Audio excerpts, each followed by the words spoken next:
આજરોજ પાટણ ખાતે આંતરરાષ્ટ્રીય મહિલા દિવસ નિમિત્તે મહિલા સંમેલન યોજાયું। મહિલા સશક્તિકરણ માટે સરકારની વિવિધ યોજના અને કાયદાકીય હકો અંગે માર્ગદર્શન એવો સમાજ રચીએ જ્યાં કોઈ દીકરી ભયભીત ન હોય અને કોઈ મહિલા પરાવલંબી ન હોય। પાટણ ખાતે જિલ્લા મહિલા અને બાળ અધિકારીની કચેરી દ્વારા આંતરરાષ્ટ્રીય મહિલા દિવસની ઉજવણી નિમિત્તે મહિલા સંમેલનનું ભવ્ય આયોજન કરવામાં આવ્યું હતું। કાર્યક્રમની શરૂઆત મહેમાનોના હસ્તે દીપ પ્રગટાવી કરવામાં આવી। કન્વેન્શન હોલ ઉત્તર ગુજરાત યુનિવર્સિટી ખાતે યોજાયેલા મહિલા સંમેલનમાં જિલ્લા મહિલા અને બાળ અધિકારી શ્રી મેઘાબેન ગોસ્વામી ઉપસ્થિત મહેમાનોનું શાબ્દિક સ્વાગત કર્યું। કાર્યક્રમના અધ્યક્ષ જિલ્લા પંચાયત પ્રમુખ શ્રી હેતલબેન ઠાકોરે પોતાના સંબોધનમાં જણાવ્યું કે સમાજ અને રાષ્ટ્રના સર્વાંગી વિકાસમાં મહિલાઓનું યોગદાન અત્યંત મહત્વપૂર્ણ રહ્યું છે। આજના સમયમાં મહિલાઓએ ખેતરથી લઈ અવકાશ સુધી દરેક ક્ષેત્રમાં પોતાની પ્રતિભા અને શક્તિનું પ્રદર્શન કર્યું। તેમણે જણાવ્યું કે નારી તું નારાયણી જેવી ઉક્તિ ત્યારે જ સાચા અર્થમાં સાર્થક બને જ્યારે દરેક મહિલા પોતાની અંદર રહેલ શક્તિ, આત્મવિશ્વાસ અને ક્ષમતાને ઓળખી સમાજના વિકાસમાં સક્રિય ભૂમિકા ભજવે। મહિલાઓના સશક્તિકરણ વિના સમાજનો સાચો વિકાસ શક્ય નથી। તેમણે વધુમાં જણાવ્યું કે રાજ્ય સરકાર દ્વારા મહિલાઓના શિક્ષણ, આરોગ્ય, સુરક્ષા અને આર્થિક સશક્તિકરણ માટે અનેકો કલ્યાણકારી યોજના અમલમાં મૂકવામાં આવી રહી છે, જે કારણે મહિલાઓ આત્મનિર્ભર બનવાની દિશામાં આગળ વધી રહી છે। પાટણની પવિત્ર ધરતી પરથી તેમણે સૌને સંકલ્પ લેવા આહ્વાન કર્યું। આપણે એવો સમાનતાભર્યો અને સશક્ત સમાજ રચીશું જ્યાં કોઈ દીકરી ભયભીત ન હોય, કોઈ મહિલા પરાવલંબી ન હોય અને દરેક સ્ત્રી ગર્વથી કહી શકે હું આત્મનિર્ભર છું।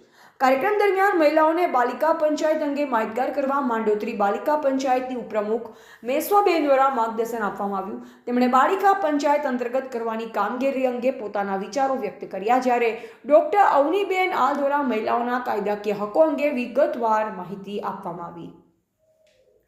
આ પ્રસંગે રાજ્ય સરકાર દ્વારા અમલમાં રહેલી વહાલી દીકરી યોજના, ગંગા સ્વરૂપ આર્થિક સહાય યોજના, પાલક માતા પિતા યોજના, મુખ્યમંત્રી બાલ સેવા યોજના, લાભાર્થી દીકરી યોજના તેમજ શ્રી વાજપેયી બેંકેબલ યોજના હેઠળ લાભાર્થીઓને ચેક તથા હુકમનામાનું વિતરણ કરવામાં આવ્યું। લાભાર્થી મહિલાઓએ વહીવટીતંત્ર અને સરકારનો આભાર માન્યો। જિલ્લા પંચાયત પ્રમુખ શ્રી હેતલબેન ઠાકોરના અધ્યક્ષસ્થાને યોજાયેલ આ કાર્યક્રમમાં જિલ્લા કલેક્ટર શ્રી તુષાર ભટ્ટ, પાટણ નગરપાલિકા પ્રમુખ શ્રી હિરલબેન પરમાર, જિલ્લા વિકાસ અધિકારી શ્રી CL પટેલ, નાયબ જિલ્લા અધિકારી શ્રી RK મકવાણા, જિલ્લા પંચાયતના પદાધિકારીઓ, તાલુકા પંચાયતના મહિલા અધિકારીઓ તેમજ પાટણ જિલ્લાના વિવિધ તાલુકાઓમાંથી મોટી સંખ્યામાં બહેનો ઉત્સાહભેર ઉપસ્થિત રહી। કાર્યક્રમના અંતે દહેજ પ્રતિબંધક અધિકારી તથા સહરક્ષક અધિકારી શ્રી મુકેશભાઈ પટેલ દ્વારા આભાર વિધિ કરવામાં આવી। રિપોર્ટર દિલીપસિંહ જાડેજા, શંખેશ્વર, પાટણ। મારું નામ પટેલ મેશ્વા નિલેશ કુમાર છે। આંતરરાષ્ટ્રીય મહિલા દિવસની ઉજવણી નિમિત્તે પાટણ જિલ્લામાં મહિલા દિવસની ઉજવણીનો કાર્યક્રમ કરવામાં આવે છે। હું માંડોત્રી ગામની બાલિકા પંચાયતની ઉપસરપંચ તરીકેની કામગીરી નિભાવું છું। બાલિકા પંચાયતે ભારતમાં દીકરીઓના સશક્તિકરણ અને તેમના નેતૃત્વના ગુણો વિકસાવવા માટે એક અનોખી પહેલ છે। ગુજરાત આ ક્ષેત્રે દરેક દેશનું પ્રથમ રાજ્ય બન્યું છે જેણે આ નવતર પ્રયોગો સફળતાપૂર્વક પાર પાડ્યા છે। આજ રોજ અમે જે આ મહિલા સંમેલનમાં આવ્યા તેમાં બાલિકા પંચાયત વતી મને કલેક્ટર દ્વારા ટ્રોફી આપવામાં આવી છે।